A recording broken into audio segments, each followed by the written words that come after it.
Shalom Bapak Ibu, saudara sekalian yang dikasihi oleh Tuhan. Apa kabarnya?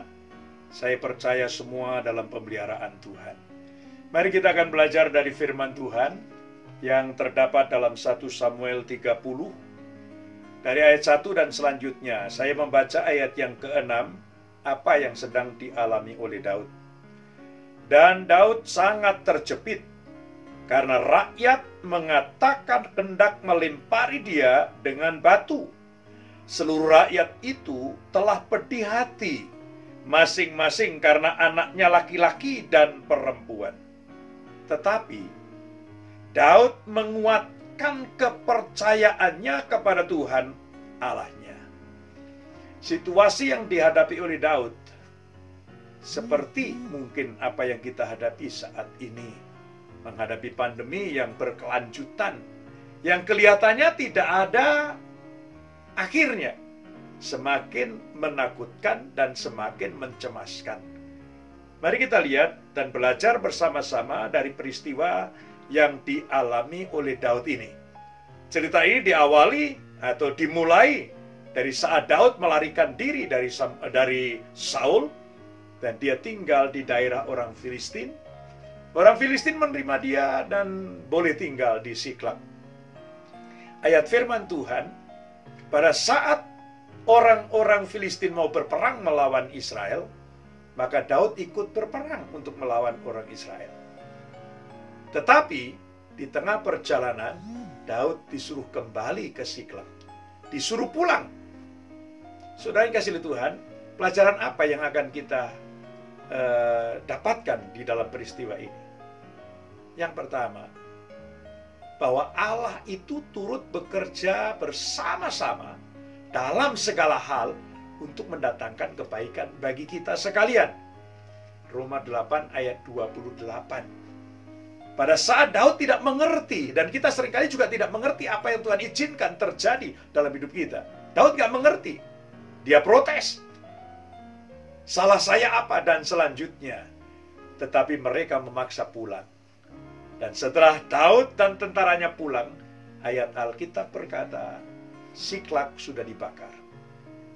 Dan istri mereka, anak laki-laki dan perempuan, bahkan harta kekayaan mereka telah ditawan, dibawa oleh musuh, yaitu orang-orang Amalek. Nah, coba kalau Daud tidak pulang, apa yang terjadi dengan istri mereka, dengan anak-anak mereka? Tapi di sini kita lihat bagaimanapun juga, sekalipun kita tidak mengerti, tetapi Tuhan tetap turut bekerja bersama-sama dalam segala hal untuk mendatangkan kebaikan bagi kita yang mengasihi Dia dan yang terpanggil sesuai dengan rencananya. Ini yang pertama. Yang kedua, pelajaran apa yang kita peroleh dari peristiwa Daud ini? Yang kedua, pada saat Daud pulang bersama dengan tentara dan rakyat melihat kota Siklag sudah dibakar, istri mereka dibawa, dan anak laki-laki perempuan mereka ditawan, ayat Alkitab, rakyat itu menjadi pedih hatinya, dan mereka semakin marah kepada Daud, dan mereka siap untuk melempari Daud dengan batu. Pelajaran yang kedua apa ini? Meskipun masalah yang kita hadapi semakin besar,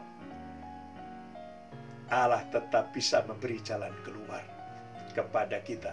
1 Korintus 10 ayat 13. Pada saat pencobaan menimpa kehidupan kita, Allah membuat jalan keluar untuk kita dapat menanggungnya, untuk kita dapat keluar dari masalah itu. Jadi, kita harus mempercayai apa yang Tuhan lakukan dalam kehidupan kita. Sebab itu, bagaimana kita bisa menang? Bagaimana kita bisa keluar dari masalah yang menjepit kehidupan kita? Daud pun memberikan pelajaran yang bagus sekali untuk kita sekalian. Apa itu pelajarannya? Ayat Alkitab mencatat kepada kita sekalian. Yang ketiga, bagaimana kita mendapatkan pertolongan dari Tuhan. Yang pertama, Daud itu menguatkan kepercayaan kepercayaannya kepada Tuhan. Menguatkan kepercayaan ini tidak bisa hanya begitu saja. Bagaimana caranya menguatkan kepercayaannya itu? Daud menyuruh Abiatar untuk mengambil efod dan Daud berdoa kepada Tuhan. Bangun hubungan intim dengan Tuhan. Supaya engkau menjadi kuat karena engkau bisa bertemu dengan Tuhan. Kekuatan kita adalah Tuhan, bukan kehebatan kita. Dan yang kedua, jangan gegabah. Daud tidak gegabah untuk mengejar orang Amalek, tapi dia bertanya. Mari kita juga bertanya kepada Tuhan, apa yang harus kita lakukan? Dan saya percaya Tuhan memberi jalan keluar. Daud berkata, apakah aku sanggup menyusul orang Amalek? Dalam doanya kepada Tuhan. Dan Tuhan menjawab, engkau bisa menyusul dan engkau bisa melepaskan mereka dari orang-orang Amalek. Lalu yang ketiga, apa yang harus kita lakukan? Tetap taat kepada firman Tuhan. Maka Daud pergi sesuai dengan apa yang Tuhan katakan. Dan Daud dapat menyusul orang Amalek, dapat memerangi orang Amalek, dan melepaskan istri-istri mereka, dan membawa anak-anak mereka, serta rampasan yang dibawa oleh orang Amalek kembali. Tidak ada masalah yang tidak ada jalan keluarnya. 1 Korintus 10 ayat 13. Tuhan tetap membuat jalan keluar. Sebesar apapun masalah kita. Apapun yang saudara hadapi, apapun yang saudara alami saat ini, sekalipun engkau terjepit, Tuhan sanggup untuk melepaskan saudara. Sebab itu, mari kita menguatkan kepercayaan kita kepada Tuhan. Amin. Shalom. Selamat, Tuhan memberkati.